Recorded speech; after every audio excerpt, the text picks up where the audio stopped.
if you only look at the kidneys from that perspective, this 0.6 grams, and then you but when I put it into practice, I just bullseye, kind of a general bullseye area to think.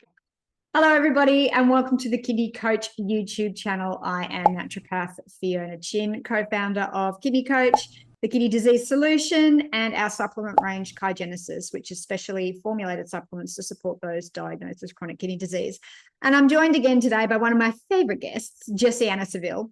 Jessianna heads up the team at Kidney Nutritional Institute over in the US. They're a team of renal dietitians and mindset coaches and more. You always add to the team, Jess, but really dedicated renal dietitians that are thinking outside the box when it comes to actually treating you as a person and not a disease when it comes to renal disease. If you look at only kidney disease and you say, okay, well, I found this great research study and they said that the people lowered their protein down to 0.6 grams per kilogram. 0.6 grams to 0.75 grams per kilogram is the recommended level from KDIGO guidelines for people with kidney disease, unless they have diabetes, and then they can have more. But but that's a very low, that's very low protein intake.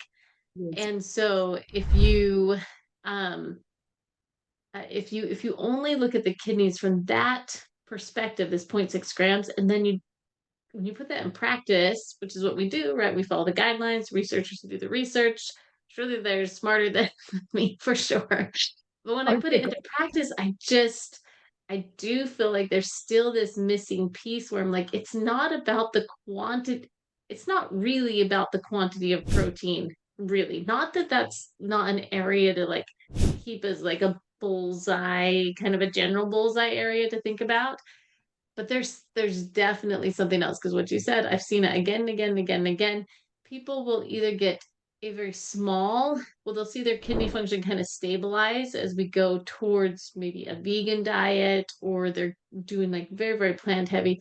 But the best results I get are generally, on occasion, right? There are some people that do great, totally plant-based, but most of my best results happen when I do include, actually, when I fudge that protein level up a little bit, up above that 0.6, as long as I keep it very alkaline. That's where I see the best results. And for most people, I do find they do truly feel better with a little bit of animal protein. Not everybody, but some people really do feel better having a little bit of more animal protein. And I think there is something about that complete amino acid profile that you get with animal protein and the density of minerals that is in meat. Meat's actually very nutrient dense food that I think just expands their capacity to heal and to create energy.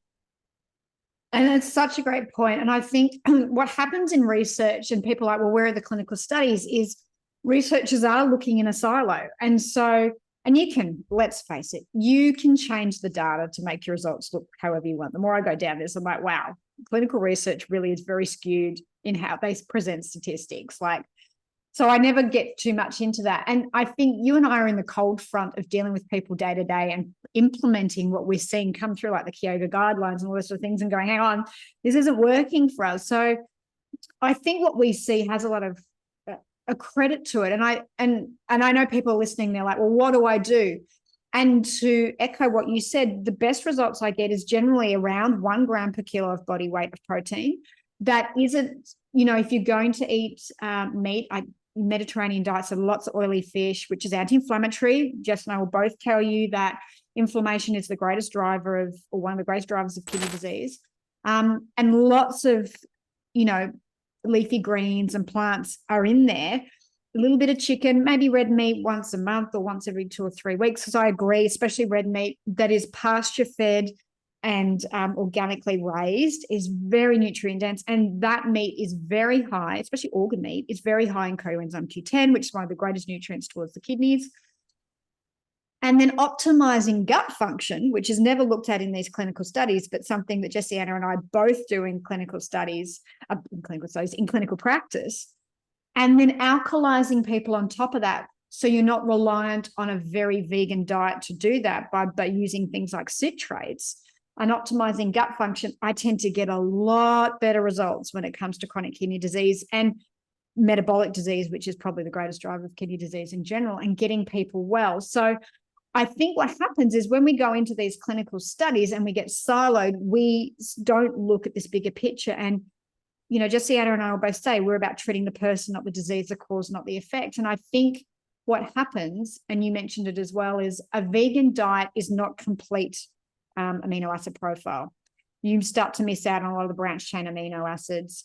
And so people can become amino acid deficient in that. And, you know, again, before we hit record, Jessianna and I were talking about amino acids are a bit like our electrolytes. I think they compete for absorption. I think there's a swing. And if you have an incomplete amino acid profile coming in because over a long term you've gone, say, vegan and you're missing stuff, I think this shunt happens and you become deficient in some, and I don't think that's useful either. So if you want to reach out to Jessianna and the team, I'll put the details in below, but it's kidneynutritionalinstitute.org. They've got a whole team and they can work with anyone from around the world. I know a lot of people that work with us also work with Jessianna and the team.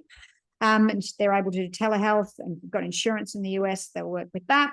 If you want to know more about what we do, head to www.kidneycoach.com. Make sure you hit subscribe and like. That way you'll get notified anytime we put up new content. Thank you for being part of the community.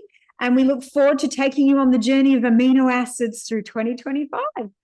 Jessianna, thank you again for your time and your knowledge and your care for patients. It's always greatly appreciated. Okay, thank you. Bye-bye.